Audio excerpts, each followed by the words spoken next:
আমনের জন্মের দাগ জিগা আছে ইগা চেঞ্জ করা যায় না? আর মনে হয় কি আর দুটো সার্ভিসিং নিলে জন্মের দাগ জিগা আছে এটা চলে যায়। না হন বাবুল এখানে ভুল করতেছ, এটা অ্যাকচুয়ালি আমার জন্মের দাগ মতো।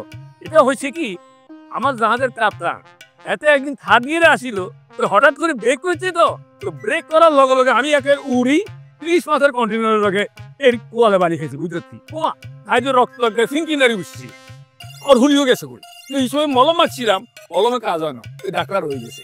আচ্ছা কথা এমনি বাইরে আপনি আগে কইছেন জন্মের দাগ কইছেন না?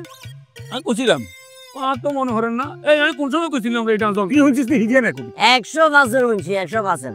যত জায়গায় আমরা লোক দেখা হয়েছে প্রত্যেক জায়গায় আমরা করতেছি আমরা জন্মের দাগ। আমরা নানু বলে আমরা জন্মের দাগ দিয়ে সুমাই গিয়ে দিই কইতো ইয়া সান কইলে নাতি অঙ্গানে হালকা সুন্দর হইতো না হইতে পোল্ট্রি মারা দিয়েছেন ইলিশ মাছের কাহিনী করতে নাইছেন আপনারা কেন?